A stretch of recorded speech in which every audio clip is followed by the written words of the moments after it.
ঈদকে সামনে রেখে ব্যস্ত সময় পার করছেন চট্টগ্রামের খলিফাপট্টির পোশাক কারিগররা। নির্ঘুম রাত কাটিয়ে দেশীয় কারিগরদের হাতে তৈরি হচ্ছে বিদেশি ঘরানার নানা ধরনের পোশাক। কম দামে সুন্দর ডিজাইনের পোশাক পাওয়ায় সবার আগ্রহ থাকে খলিফাপট্টির পোশাকের দিকে। চট্টগ্রাম থেকে নয়ন বড়ুয়া জয়ের রিপোর্টে বিস্তারিত। চট্টগ্রাম নগরীর আন্দরকিল্লা ওয়ার্ডে একেবারেই ছোট্ট একটি এলাকার নাম খলিফাপট্টি। এটি দর্জিপাড়া নামেই পরিচিত, যেখানে রয়েছে পোশাক তৈরির 5 শতাধিক ক্ষুদ্র কারখানা। রমজান মাস এলেই রাত জেগে এখানে কাজ করেন প্রায় 7,000 দর্জি শ্রমিক। ছোট থেকে শুরু করে সব বয়সের মানুষের পোশাক তৈরি হয় এই খলিফাপট্টি এলাকায়।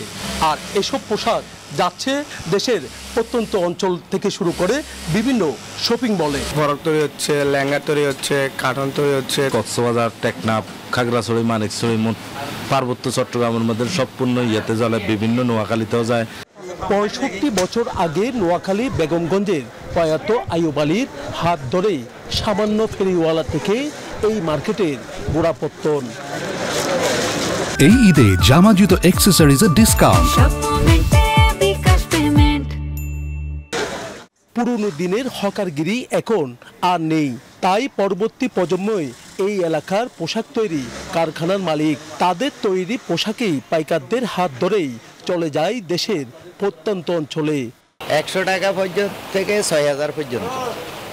6,000 থ্রি পিস পাটছি, যে থ্রি পিসগুলো আসছে এগুলো। আর ধরেন এই ধরনের পার্টি ফরক টরক এগুলো 1500, 1600, 1000 এরকম। কম দামে সুন্দর ডিজাইনের পোশাক পাওয়াই সবার নজর থাকে খলিফাপট্টির পোশাকের দিকেই। বিশেষ করে মেয়েদের জামা কাপড় খুব ভালো পাওয়া যায় এখানে, সারা বাংলাদেশে তো ডেলিভারি হয় এখান থেকে। তারা এখানে পাইকারি সেল করে, আপনি পাইকারি দামে কিন্তু এখানে আপনি কাপড় নিতে পারবেন এবং মানসম্মত এবং ডিজাইনের দিক থেকে অনেক উন্নত তারা করেছে। এখন দেশীয় পোশাক শিল্পের উন্নয়নে বিদেশি পোশাক আমদানি কমানোর দাবি দেশীয় পোশাক শিল্প মালিকদের। নয়ন বড়ুয়া জয়, নিউজ 24, চট্টগ্রাম।